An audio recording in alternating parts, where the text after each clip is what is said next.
bem-vindos ao podcast do Instituto Ludwig von Mises Brasil. Meu nome é Bruno Garchagen. Hoje eu converso com o João Pedro Bastos, diretor do Instituto Atlantos.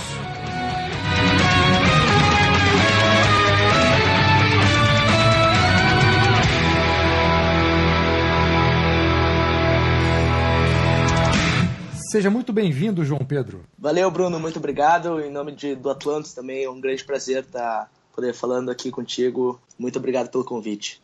Eu é que agradeço. João Pedro, você é atualmente diretor de programas do Instituto Atlantos e já durante o evento sobre o qual nós vamos falar agora, você se tornará o presidente do Instituto. O Instituto vai realizar nos próximos dias 8 e 9 de abril a sua segunda conferência, e esses dias, cai num fim de semana, será exatamente o fim de semana que antecede o Fórum da Liberdade. E o tema deste ano são 100 anos da Revolução Russa. Então eu queria começar essa conversa com você te perguntando o seguinte: por que ainda vale a pena debater essa experiência socialista comunista em 2017, experiência esta que foi responsável por milhões de mortos dentro e fora da Rússia? Bom, foi um tema que a gente chegou num brainstorming com os membros do Instituto e a gente acabou achando um tema interessante, não só para debater o evento em si, né? Não só para debater o episódio que foi a Revolução Russa, e um pouco do que nos motivou a trazer isso o aniversário de 100 anos, né? 1917 até 2017, mas também poder comparar esse episódio com as atuais, como a gente está buscando chamar, revoluções silenciosas, né? Como, por exemplo, recentemente nós chegamos ao patamar onde só 10% da população mundial vive abaixo da linha de pobreza. A gente tem várias inovações tecnológicas, sejam propriamente no campo da tecnologia ou ligadas a ideais econômicos, como o Uber seria um bom exemplo disso, né? E também ver como a gente, hoje em dia, está tendo diversas revoluções que muitas vezes as pessoas não percebem o quão importantes elas são e o quanto isso muda todo o nosso cenário como sociedade de forma como um todo, né? Então, trazer esse tema também da Revolução Russa, obviamente, a gente também vai tratar sobre fazer um balanço de consequências, né? Também procurar tratar um pouco o que mudou desde então na esquerda.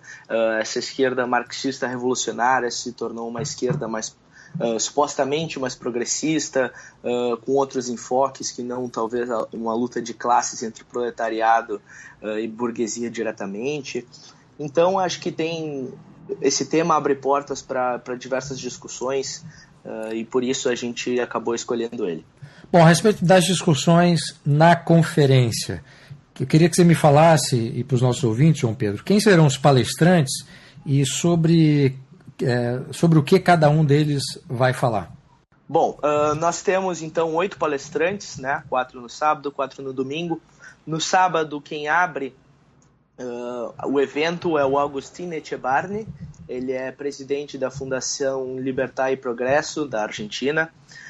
Ele, como economista, alguns palestrantes a gente ainda está fazendo um pouco de suspense sobre qual vai ser o tema dele. O Agustín é um deles, né, nos palestrantes internacionais. Logo em seguida vem o Alex Catarino, um historiador, então vai tratar sobre essa questão, mais sobre a questão histórica da Revolução Russa e da esquerda também. Depois temos Rodrigo Saraiva Marinho, que vai abordar como advogado, né? Vai trabalhar a parte mais jurídica de como foi todo o processo da Revolução Russa, e também fazer uma comparação da Constituição russa com constituições brasileiras também, para mostrar que muitas vezes a nossa Constituição, em um país muitas vezes dito capitalista, ainda traz aspectos muitas vezes semelhantes a um país totalmente comunista. E por fim a gente vai ter o nosso querido Felipe Hermes, fundador do Spotniks, falando sobre quais são as reformas institucionais que o Brasil precisa para a gente também entrar nessa onda de revoluções silenciosas do mercado, né? Por fim, no domingo, a gente abre com o Fernando Schuller, também o tema um pouco suspense, o Michael Miller, é um dos diretores do filme Pobreza S.A., né, ou Poverty Inc. A gente vai fazer uma exibição do trecho do filme, e logo após vai se ter uma discussão sobre o filme.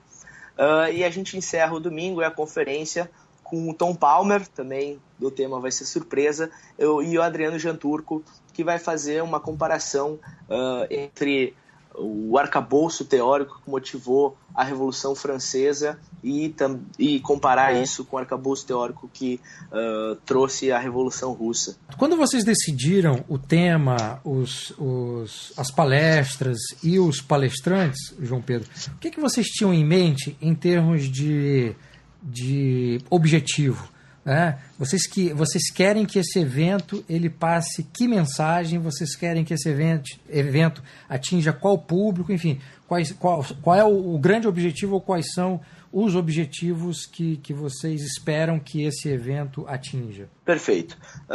Bom, o objetivo do Instituto Atlantos como um todo é transmitir esses ideais de uma sociedade livre, né? Pela nossa situação, a gente foca nessa comunicação com estudantes universitários. Então, a gente também atua em 5 universidades promovendo palestras e eventos aqui de Porto Alegre. Nesse sentido, a gente também optou por fazer o evento numa universidade para atingir principalmente esses estudantes e passar essa mensagem de que mesmo hoje, muitas vezes a gente vê os mesmos ideais da Revolução Russa travestidos, né, ainda hoje, né, como uma mensagem bonita, muitas vezes um revisionismo histórico de querer negar que isso era comunismo, ou se não tivesse Stalin, mas tivesse um anjo provedor no comando do governo, de alguma forma o comunismo poderia ter dado certo lá, e foi só um ponto fora da curva, mas se tentarmos de novo, talvez, se matarmos mais alguns ucranianos, talvez dê certo. E também, na escolha dos palestrantes, a gente buscou ter uma equipe multidisciplinar. Então, a gente tem cientistas políticos, economistas, historiadores, juristas, especialistas em políticas públicas, para trazer essa abordagem por vários ângulos, por várias óticas. E também, por fim, como eu falei, que o tema busca relacionar a essa Revolução Russa, as revoluções silenciosas, para a gente também mostrar como essas revoluções silenciosas estão mudando o mundo, o que causam essas revoluções silenciosas, né? E, por fim, mostrar também um pouco o que precisa acontecer no Brasil para que o Brasil entre nesse âmbito dessas revoluções silenciosas, ou por que ainda não entrou, e fazer uma discussão acerca de todo esse tema. E o que você pessoalmente acha que deveria acontecer no Brasil, João Pedro? Eu acho que o Brasil tem que seguir o que a boa teoria econômica, né, a boa teoria econômica austríaca nos diz. Garantir a propriedade privada, garantir as livres trocas entre os indivíduos, parar de acreditar no governo como um provedor, parar de acreditar que o governo tem o conhecimento suficiente para regular a economia, ou para quem gosta de uma abordagem mais ética, que o governo tem o dever ou mesmo a prerrogativa de regular a economia.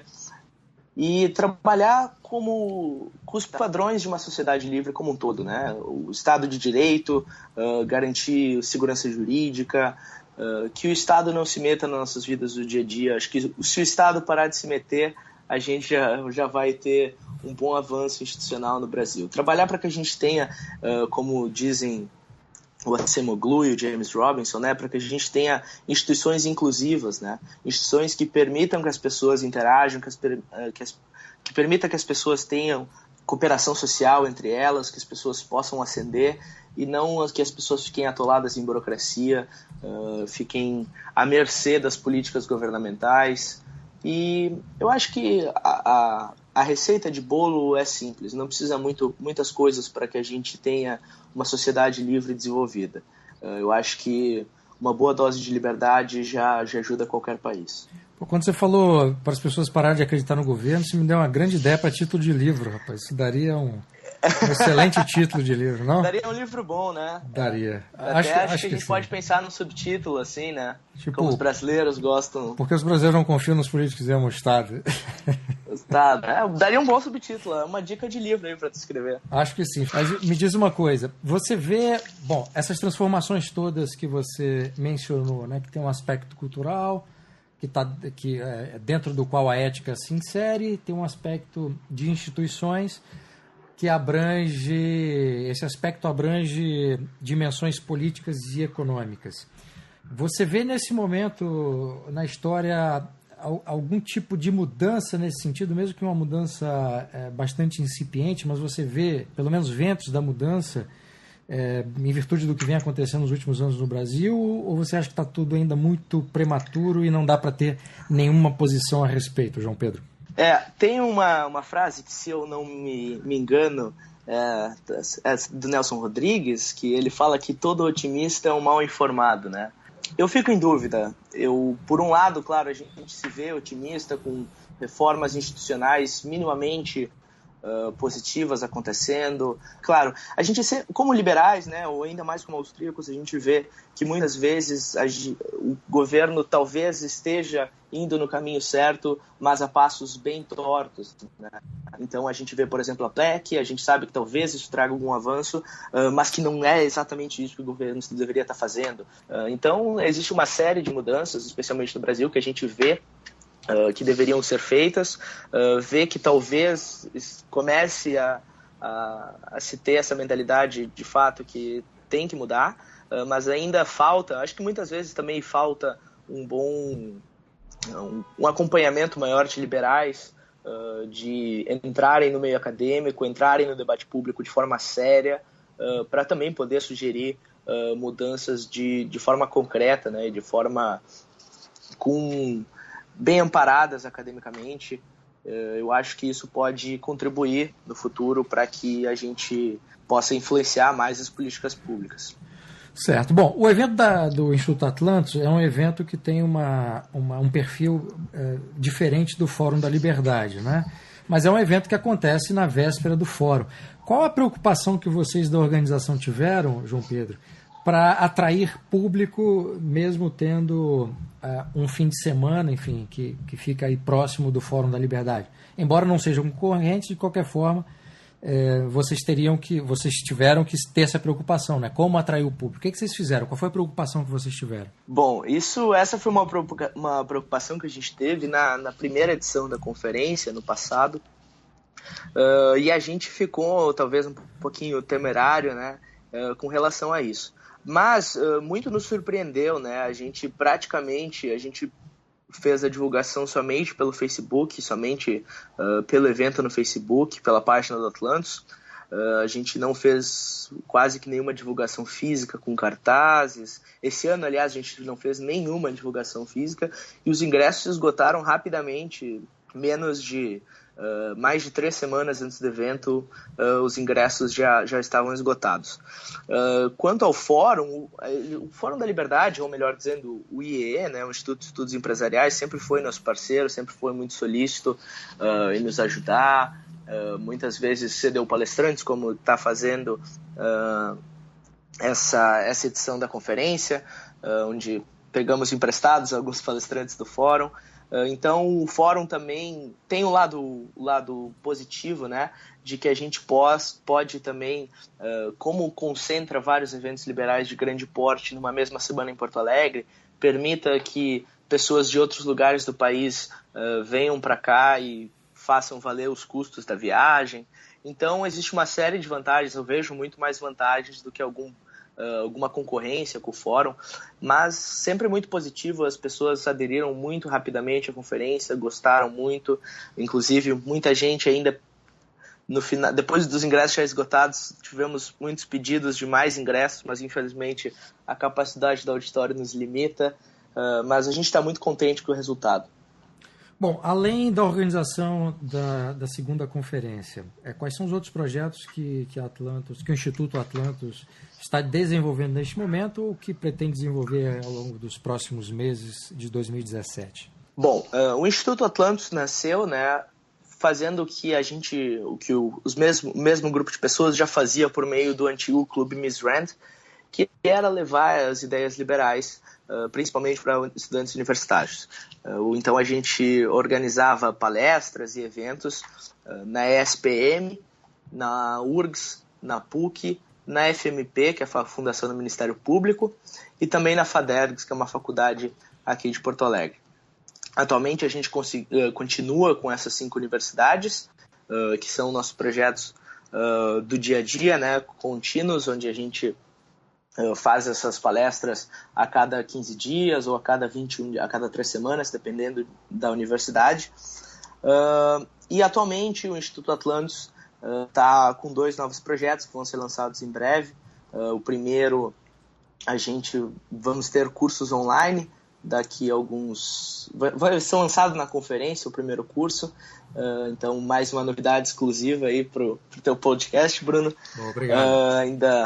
Ainda era para ser um segredo até hoje. E agora também a gente está desenvolvendo um projeto para que a gente possa também entrar no ramo de políticas públicas. Então, o Instituto Atlantos vai começar a produzir artigos científicos e reviews, né, de policy papers e tudo mais, em parceria com nossa equipe acadêmica, né? O Gustavo Inácio de Moraes é um professor da PUC aqui do Rio Grande do Sul, um economista, e está como nosso diretor acadêmico, a gente está trabalhando duro para que a gente possa ter uma revista acadêmica também, para se inserir nesse meio que é tão importante, que muitas vezes os liberais ainda não entraram com vigor. A revista acadêmica, só para eu entender, vai ser uma revista acadêmica liberal lato sensu ou vai ser específica de escola austríaca? Vai ser liberal lato sensu. Inclusive, como já tem o Mises, né, fazendo a brilhante revista, focada em escola austríaca, a gente também quer abordar outras escolas de pensamento, e vai ser uma revista que abrange não só a economia, mas também moral, ética, filosofia política, ciência política, e também acho que seria o grande salto do Atlantos começar a trabalhar com políticas públicas, para que a gente possa influenciar de maneira concreta as políticas do Brasil. Certo. Bom, já fica o convite antecipado para falarmos sobre a revista no futuro breve, e eu queria encerrar esta entrevista, João Pedro, pedindo para você fazer um convite aí para as pessoas. Eu sei que os ingressos já estão esgotados, mas de qualquer forma é uma oportunidade de fazer uma divulgação do evento e já pensando na próxima edição, obviamente, né? Claro. Bom, então fica a todos o convite, mesmo quem não possa participar diretamente da conferência esse ano, a gente vai depois ter material exclusivo, vídeos da conferência sendo lançados. Não então vai ser transmitido ao vivo não, né, João Pedro? Vamos fazer alguns releases de algumas palestras, e talvez algumas palestras vão ser postadas na íntegra após a conferência, a gente está vendo ainda isso. Tá, mas ao vivo não, né? Ao vivo a gente vai fazer algumas transmissões, mas não de palestras inteiras. Certo. Vamos fazer alguns releases ao longo da conferência. E, obviamente, né, quem quiser participar e não conseguir os ingressos para a Conferência Atlantos, que venha para Porto Alegre mesmo assim. Tem uma série de eventos. O Fórum da Liberdade, sem dúvida, é o carro-chefe dos eventos liberais, não só no Brasil, mas na América Latina e, quiçá, no mundo, né? Então, uma ótima oportunidade para ter contato com grandes nomes. Outros eventos também paralelos ao fórum, né, como vai ter evento do Mises na sexta aqui, da Naumann na sexta de manhã, o Mises, sexta de tarde, evento da Fundação Friedrich Naumann. Então tem uma série de eventos para quem quiser participar aqui em Porto Alegre. E por fim, já deixando o convite para a terceira Conferência Atlantos, né, ainda sem data definida, mas por favor curtam a página do Instituto para acompanharem, poderem se programar e vir para a terceira conferência. Vai ser uma honra recebê-los. Maravilha. João Pedro, muitíssimo obrigado pela entrevista. Eu que agradeço, Bruno. Foi um prazer. Obrigado.